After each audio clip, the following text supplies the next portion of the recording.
You know, there's something about being a parent that stays with you forever, no matter how old your kids get. You raised them, loved them, and maybe even sacrificed more than you'd like to admit.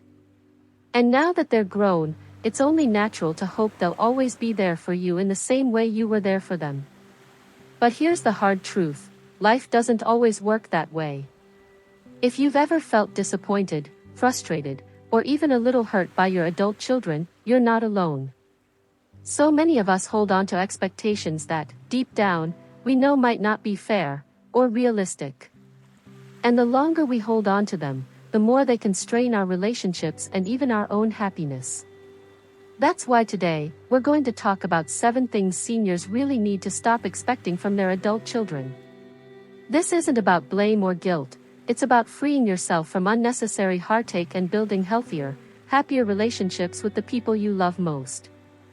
But before we dive into this important topic, please take a moment to hit that subscribe button, give this video a thumbs up and comment below telling me where you're watching from.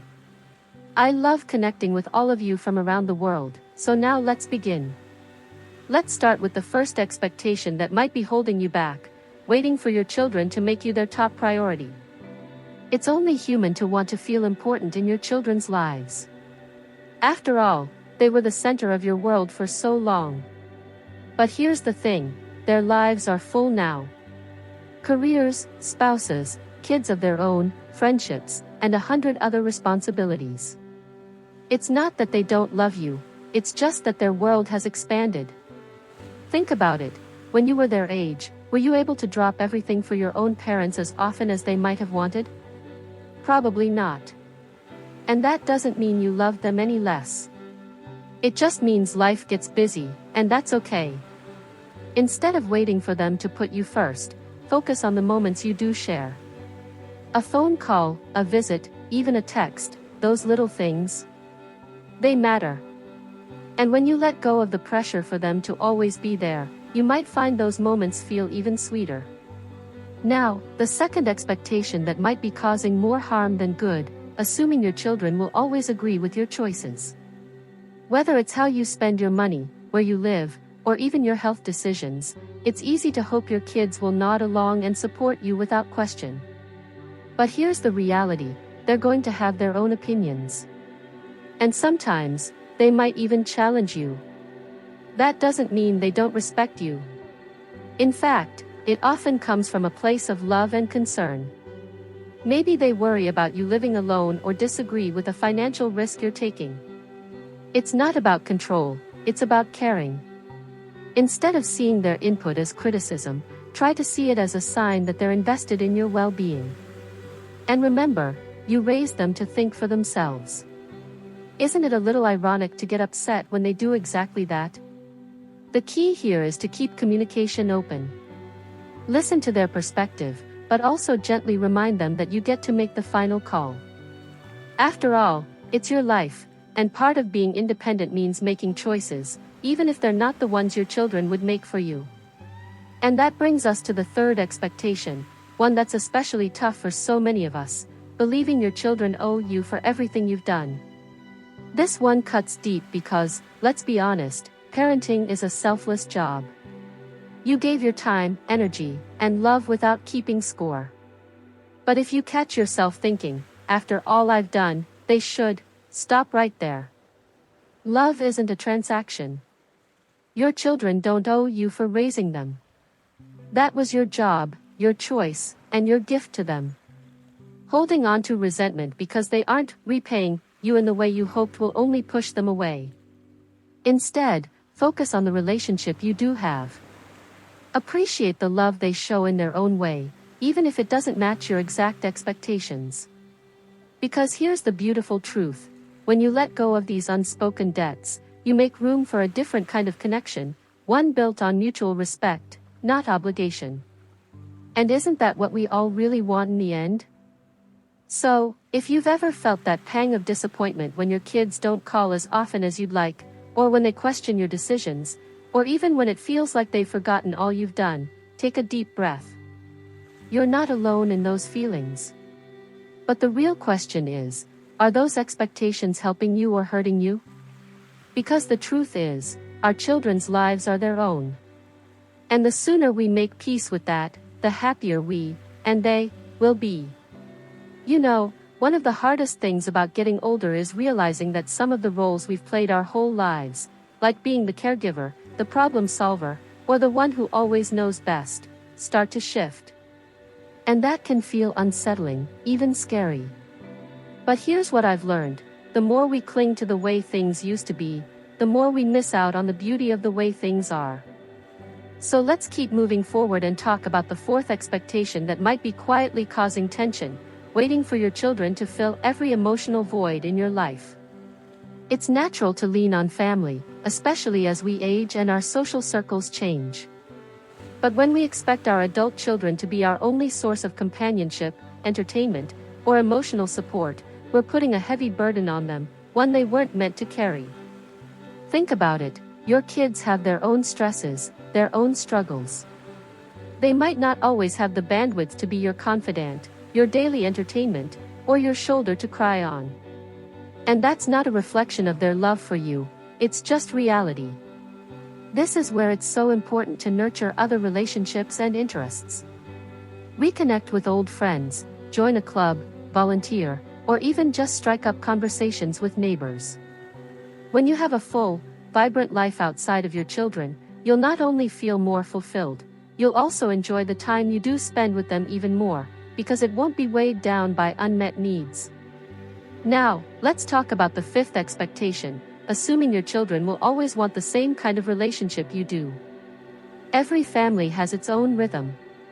Some are super close, talking every day and sharing every detail. Others are more independent, catching up now and then without a lot of fuss. Neither is wrong, they're just different.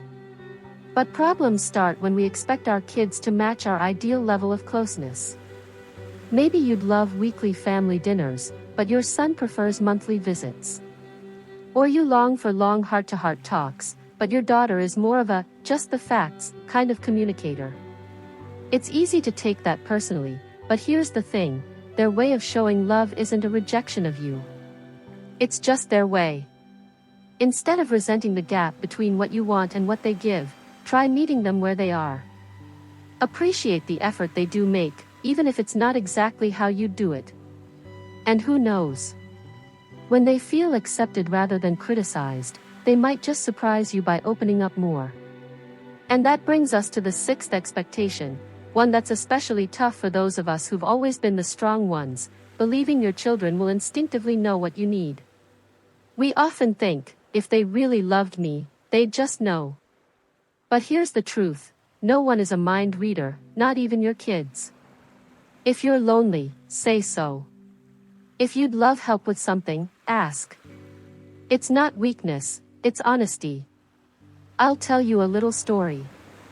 A friend of mine spent months feeling hurt because her daughter never offered to drive her to doctor's appointments. Finally, she mentioned it, and her daughter said, "Mom, I had no idea you wanted that. Of course I'll take you." All that time, she'd assumed her daughter didn't care, when really, her daughter just didn't realize it was needed. So speak up. Not with guilt or blame, but with clarity and kindness. You might be amazed at how willing your children are to step up, when they know how. Now, all this might sound like we're letting adult children off the hook, but that's not the point at all. This isn't about lowering your standards or accepting neglect. It's about recognizing which expectations are helping your relationships grow, and which ones are quietly holding them back. Because here's the secret: when we stop demanding love in one specific form, we often find it's been there all along, just in ways we weren't seeing before. Have you ever noticed how the most painful expectations are often the ones we don't even realize we're carrying? They sit quietly in the back of our minds, coloring how we see every interaction with our kids, every phone call that doesn't come when we hoped it would. And before we know it, these unspoken hopes turn into quiet disappointments that can build walls where there should be bridges. That's why we need to talk about the seventh and final expectation, and this one might be the most liberating of all to release: the belief that your relationship with your adult children shouldn't change as you age. Here's the honest truth: change isn't just inevitable, it's natural. Think back to when your children were toddlers. You wouldn't expect to relate to them the same way when they became teenagers, would you? Well, the same principle applies now. As you grow older and they settle deeper into their own adult lives, the dynamics between you will shift. And that's okay. Maybe you used to be the one giving advice, and now you find yourself needing to listen more. Perhaps family gatherings look different because your children have their own traditions to balance. These changes don't mean you're losing your place in their lives, they simply mean life is moving forward as it should. The magic happens when we stop resisting these changes and start embracing them. Instead of mourning how things used to be, try asking yourself, what beautiful new ways of connecting might be possible now? You might discover that this next chapter holds relationships that are different, yes, but equally meaningful in their own way. Now, let's take a moment to tie all this together. We've covered 7 expectations that might be quietly causing pain in your relationships with your adult children. 1. Waiting to be their top priority. 2. Expecting them to always agree with you. 3. Believing they owe you for raising them. 4. Relying on them to fill every emotional need. 5. Wanting them to want the same closeness you do. 6. Hoping they'll just know what you need. 7. Expecting your relationship not to change. But here's what I really want you to remember: letting go of these expectations doesn't mean settling for less love. In fact, it's just the opposite.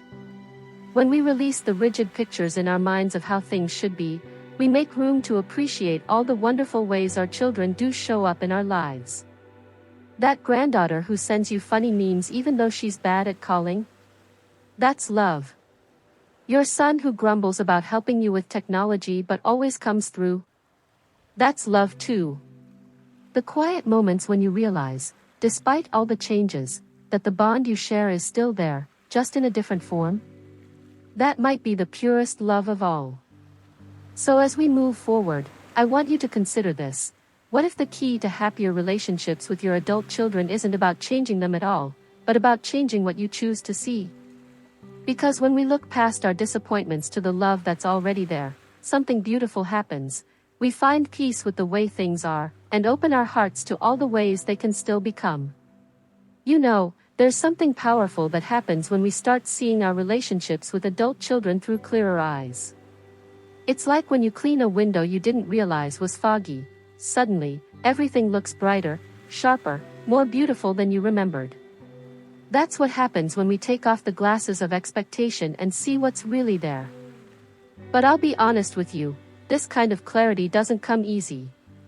It requires us to do something that might feel uncomfortable at first. We have to look at our own role in these relationships with the same honesty we've been looking at our children's. Let's talk about something that might make you squirm a little: how sometimes, without meaning to, we use guilt as a way to stay connected. That heavy sigh when they can't visit. The "I guess you're too busy for me" comment. The unspoken but clear message that they're somehow failing us. Here's the hard truth: guilt might get you short-term attention, but it will never get you real connection. Think about how you feel when someone tries to guilt you into something. Does it make you want to spend more time with them, or less? Our children are no different. The alternative? Radical acceptance. Saying, "I understand you're busy," without laying on the emotional weight. Making plans when they're available rather than resenting them when they're not. This doesn't mean you don't matter, it means you respect them enough to meet them where they are. And paradoxically, this almost always leads to them wanting to be with you more. Now, let's tackle another delicate but important topic: money. Many of us hold on to the expectation that our children will eventually pay us back for all we've given them financially, whether that's through direct repayment, inheritance decisions, or ongoing support. But here's the reality check: money given with strings attached isn't a gift, it's a loan your children never agreed to. If you helped pay for college or gave them money for a house down payment, that was your choice. Turning those choices into future expectations only creates resentment on both sides. The healthiest approach? Give what you can freely, or don't give at all.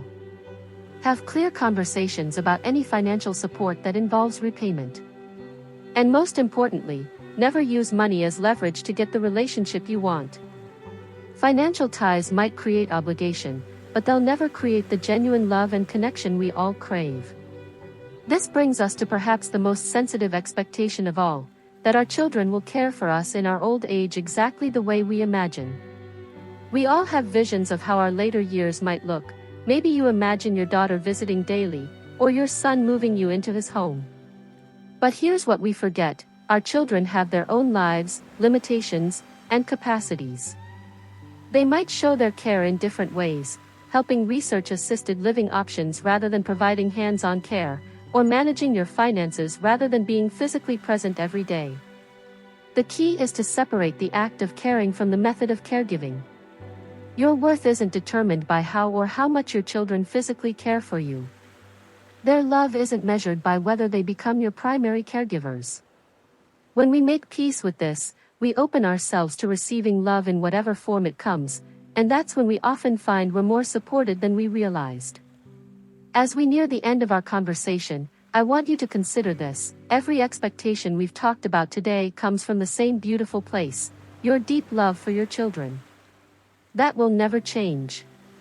What can change is how that love expresses itself, not through clinging to how things should be, but through embracing the beautiful, messy, imperfect reality of what is.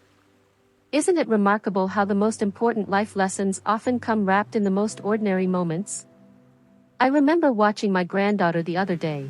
She was trying to show me something on her phone, her fingers flying across the screen while mine fumbled awkwardly. In that moment, I realized something profound. The world has changed, our children have changed, and if we're honest with ourselves, we've changed too. This brings us to the heart of everything we've been discussing. After looking at all these expectations we need to release, what remains is something far more valuable than what we're letting go of: the opportunity for relationships built on mutual understanding rather than obligation, on presence rather than pressure. Let's talk about what this looks like in practice. First and foremost, it means recognizing that your adult children are no longer just your children. They're fully formed adults with their own complex lives, struggles, and perspectives. The parent-child dynamic that worked when they were 8 or 18 needs to evolve now that they're 48. This evolution isn't about losing your place in their lives, it's about finding a new one. You're not just mom or dad anymore, you're also a mentor, a cheerleader, sometimes even a friend. This might feel strange at first, like breaking in new shoes. But oh, how comfortable they'll become with time. One of the most powerful shifts happens when we move from expectation to appreciation. Instead of keeping mental scorecards of what our children aren't doing, we start noticing what they are doing. That text message checking in. The way they include you in family photos even when you're not there in person. The times they step up when it really matters. These are the real measures of love. Here's something I've learned the hard way: our children's love isn't absent just because it doesn't look exactly like we imagined. In fact, when we stop looking for love in specific packages, we often find it's been there all along, in different shapes and sizes we simply weren't trained to recognize. Now, I want to speak directly to that worry I know some of you might be feeling. If I let go of these expectations, won't I just be settling for less? Here's the beautiful truth: what feels like lowering your standards is actually raising your awareness. You're not accepting less love, you're opening yourself up to seeing more of the love that already exists. As we wrap up, I want to leave you with this thought: the greatest gift you can give your children, and yourself, isn't your expectations, but your understanding. Not your demands, but your presence. Not your conditions, but your unconditional love. So here's my challenge to you: the next time you feel that familiar pang of disappointment creeping in, pause. Take a breath. And ask yourself, is this expectation bringing me closer to my child, or pushing us further apart? Remember, your relationship with your adult children isn't a test they need to pass, it's an ongoing conversation that can grow richer with every passing year.